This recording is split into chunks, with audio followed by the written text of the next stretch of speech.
Everyone, welcome to Chetan Bharat learning and welcome to our mains a day series, जिसमें हम लोग हर रोज एक क्वेश्चन डिस्कस करते हैं कि कोई भी अगर क्वेश्चन आता है जीएस 1, 2, 3, 4 में, तो आपको उसको कैसे लिखना है, कैसे आपको उस अपने आंसर को स्ट्रक्चर देना है, कंटेंट में क्या क्या चीज़ें आप लिख सकते हैं। तो ये हल्की सी हम इन्फॉर्मेशन डिस्कस करते हैं। आज का जो टॉपिक है वो हमारा है सोशल इश्यूज़ के रिगार्डिंग। क्वेश्चन देख लेते हैं। पहले क्वेश्चन है, recently the chief justice of India raised concerns about the lack of women in the judiciary of India। कि बहुत नंबर ऑफ जजेस, चाहे नंबर ऑफ लॉयर्स की हम बात कर लें, बहुत कम है number of women in the judicial system of India. चाहे वो डिस्ट्रिक्ट कोर्ट की हम बात कर लें, चाहे हाई कोर्ट की बात कर लें, और चाहे फिर हम सुप्रीम कोर्ट की बात कर लें। तो कहने का मकसद ये है, in the light of this statement examine the reasons behind this phenomena, कि ऐसा है क्यों, why the number of women in the judiciary is low. तो उसकी रीजंस बताने हैं हम लोगों को। And also discuss benefits of possible wider women representation in the judiciary. और अगर इन रीजन से ऊपर उठकर अगर हम बढ़िया तरीके से विमेन की रिप्रेजेंटेशन इंश्योर कर पाते हैं, तो फिर उसके क्या पॉजिटिव बेनिफिट्स हो सकते हैं, क्या पॉजिटिव कॉन्सिक्वेंसेज हो सकते हैं। तो ये अपने को देखना है। अब अगर हम इस क्वेश्चन की थीम पर जाएं, तो theme is basically the number of women in the judiciary, और जो कि कम है। तो अपने को ये पता है थीम है। तो अगर हम बात करें इंट्रोडक्शन की, क्योंकि हमें पता है हमारे किसी भी आंसर के 3 कंपोनेंट्स होते हैं, इंट्रो, बॉडी जिसमें हम कंटेंट की बात करते हैं, और लास्ट होता है हमारा कंक्लूजन। इंट्रो में बेसिकली हम हमेशा बात करते हैं कि डिफरेंट आपके पास ऑप्शंस होते हैं कि कैसे अपने आंसर को शुरू कर सकते हैं। जैसे फॉर एग्जांपल, अगर आपके पास कोई डेटा अवेलेबल है कि हाँ हमें पता है जुडिशरी में नंबर ऑफ विमेन कम है, तो उस डेटा को आप कोट कर सकते हैं। या फिर आप न्यूज़ की बात भी कर सकते हैं कि हाँ रिसेंटली अभी सीजीआई ने अभी इंटरनेशनल विमेंस जज डे जो मनाया जाता है 10 मार्च को, उसमें ही ये बात कही थी कि इंडिया में जुडिशरी में नंबर ऑफ विमेन काफ़ी कम है। तो उसको ठीक करने के लिए हमें कुछ ना कुछ करना चाहिए। तो कंसर्न्स रेज किए गए थे, तो आप वो भी लिख सकते हो कि कंटेक्स्ट क्या है, न्यूज़ में ये क्यों था, आप वैसे भी शुरू कर सकते हैं। तो आपके पास 2 ऑप्शंस हैं कि आप किस तरीके से अपने आंसर को इंट्रोड्यूस करवाते हैं। जो बेस्ट फिजिबल ऑप्शन है वो होता है हल्का सा डेटा वाला, क्योंकि डेटा से आपके आंसर को मिलती है जस्टिफिकेशन कि हाँ एक्चुअल में जुडिशरी में नंबर ऑफ विमेन कम है। तो उसका डेटा आप कैसे प्रोवाइड करोगे जब आपको पता है कि हाँ number of women in the high court जजेस इन इंडिया वो सिर्फ अराउंड 11.5% है। अगर हम सुप्रीम कोर्ट के जजेस की बात करें तो out of 33 only 4 women is there, only 4 women are there. तो ये सारी जो चीजें हैं ये आपको पता होनी चाहिए कि हाँ एक्चुअल में we have the justification for our statement that there is the lack of women representation in the judiciary. इस तरीके से आप उसको जस्टिफाई कर सकते हैं। तो एक तो ये चीज़ आप बोल सकते हैं, साथ में ये भी लिख ही सकते हो साथ में कि हाँ ऐसा भी देखा गया अभी 10 मार्च के कॉन्सर्ट में कि सीजीआई के द्वारा ये बोला गया कि बहुत सारे रीजंस ऐसे हैं जो कि विमेन को जुडिशरी में आने से रोकते हैं। उन रीजंस को हमें पहचानना है, उन्हें ख़त्म करना है, और कहीं ना कहीं विमेन की रिप्रेजेंटेशन हमें बढ़ानी है।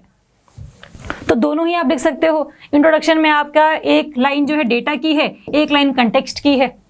तो अल्टीमेटली आपका जो आंसर है वो स्टार्टिंग से ही बिल्कुल ब्यूटीफुल लगना शुरू हो गया है, that you have the knowledge about this concept. तो आपको हल्का सा क्लैरिटी है कि इंट्रोडक्शन में आप क्या लिखना चाहेंगे। अगर हम बॉडी की बात करें, बॉडी में हम देखते हैं कि जो कंटेंट वाला पार्ट है, पहला तो पूछा गया है आपसे कि what is the reason behind this phenomena. अब रीजन देखने की बात है कि ऐसा क्यों है कि जुडिशरी विमेन कम है।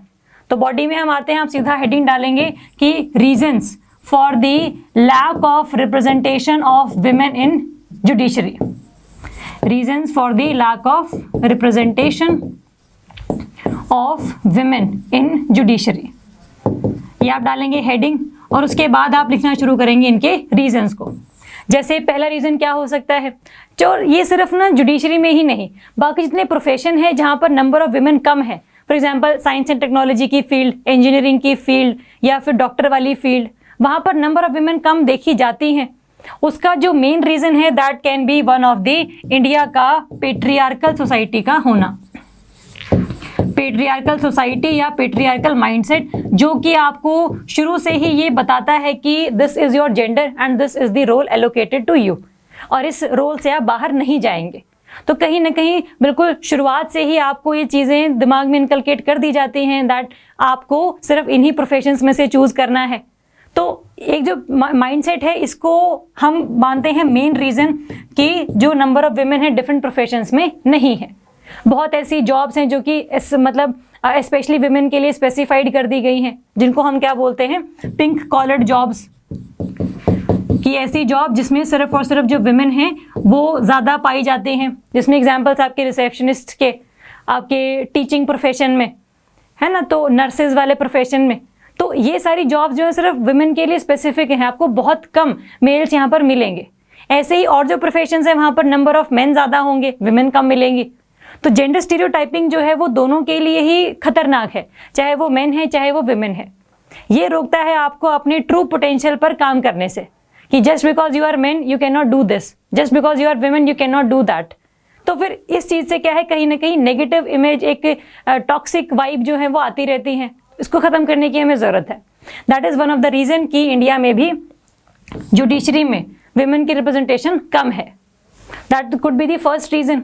सेकेंड हो सकता है कि बहुत ज़्यादा हॉस्टाइल एनवायरनमेंट भी हम लोगों को देखने को मिला है, कि हॉस्टाइल एनवायरनमेंट फॉर विमेन जजेस, चाहे विमेन स्टाफ हैं, विमेन लॉयर्स हैं, विमेन जजेस हैं।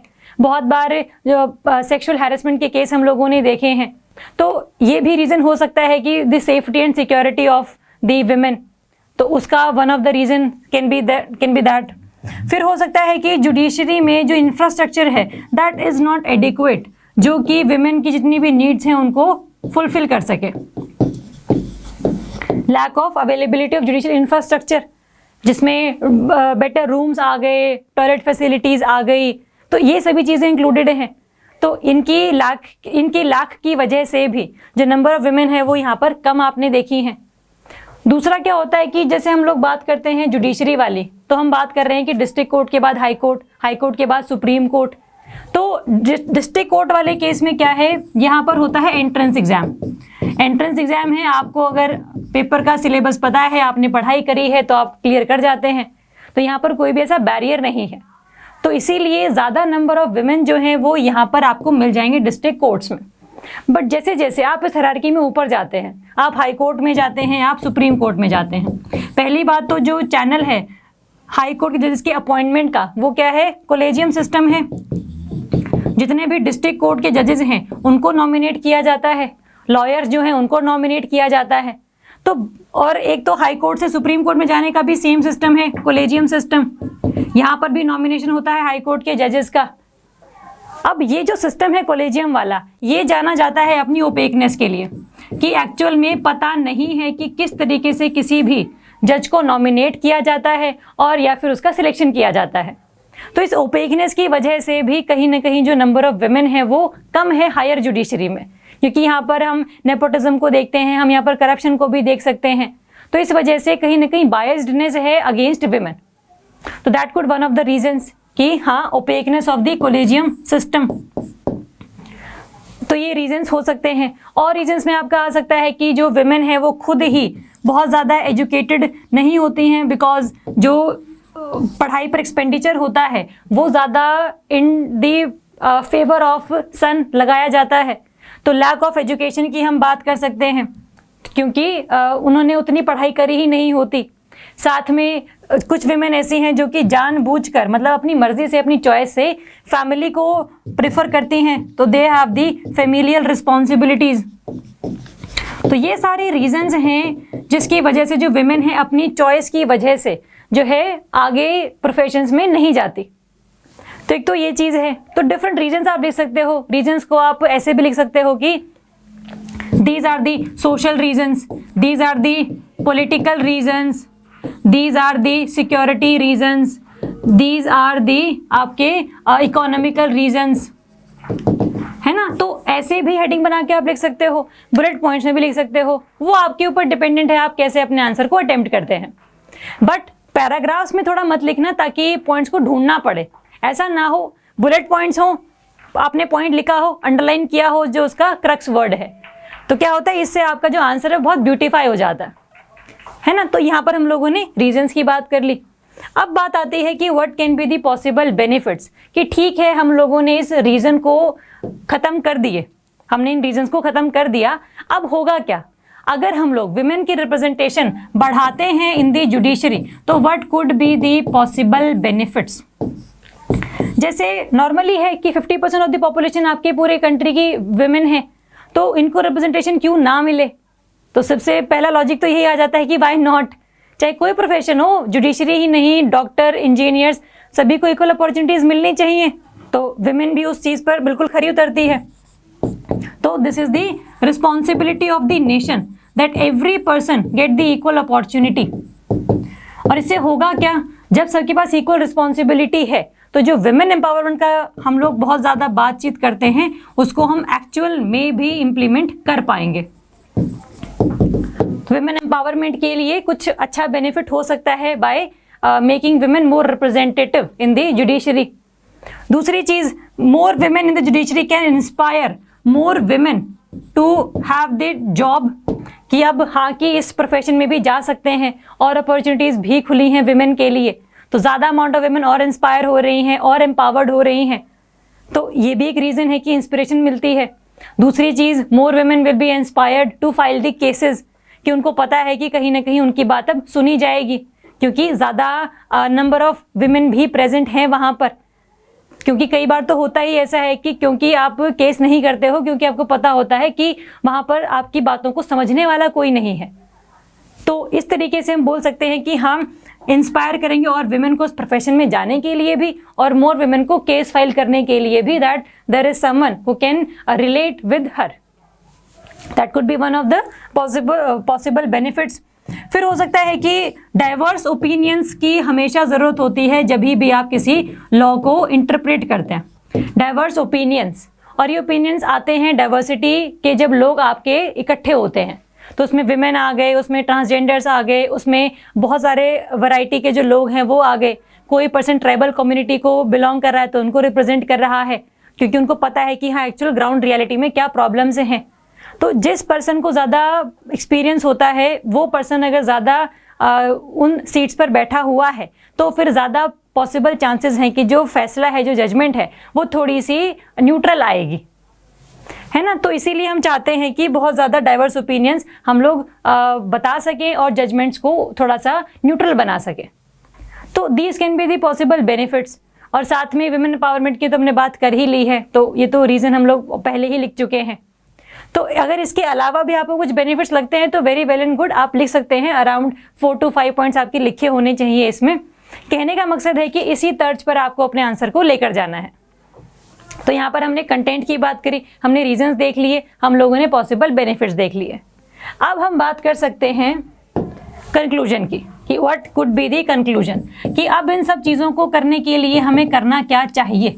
ये वर्ड आप नहीं लिखेंगे, क्योंकि पता है कि लास्ट का जो पैराग्राफ है वो कंक्लूजन ही है, इस वर्ड को लिखने की हमें ज़रूरत नहीं है। अब कंक्लूजन कैसे हो सकता है, कि वे फॉरवर्ड है कि हमें सोसाइटी की जो पेट्रियार्कल वैल्यूज़ हैं उनको चेंज करना है। We want to modify the patriarchy, और अगर हमें मॉडिफाई करना है पेट्रियार्की को, तो it needs a long term strategy.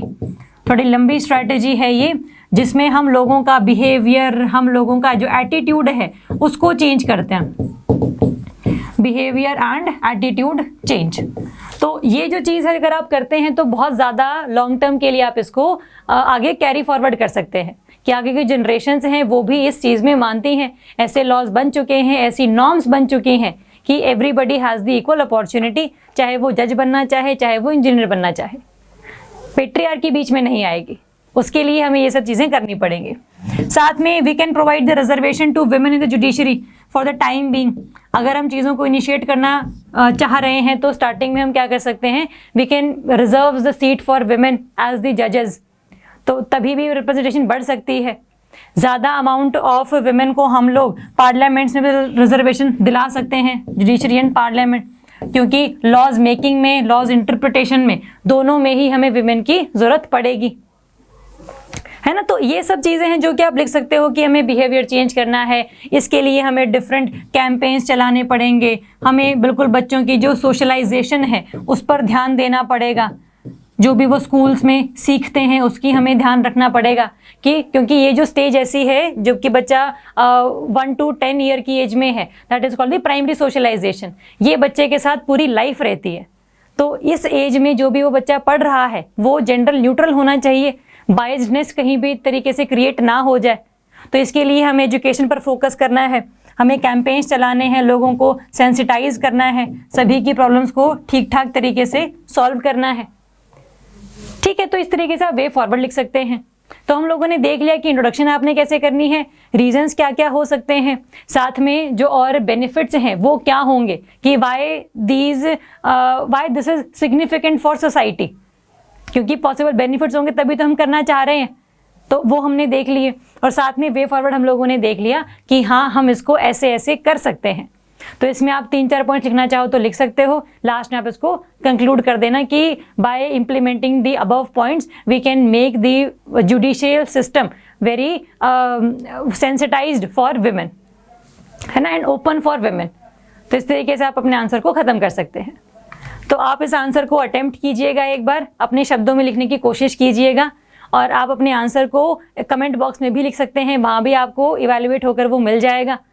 तो इस क्वेश्चन को अटेम्प्ट कीजिएगा। कोई भी डाउट होगा कि ये पॉइंट लिखना है कि नहीं लिखना है, ये ही पॉइंट क्यों लिखा है, इसके अलावा कोई और पॉइंट आ सकता है कि नहीं आ सकता है, तो जो भी इस तरीके के आपके डाउट्स हैं आप क्लियर कर सकते हैं, आप कमेंट कर सकते हैं। तो इस क्वेश्चन को अटेम्प्ट कीजिएगा। Thank you so much.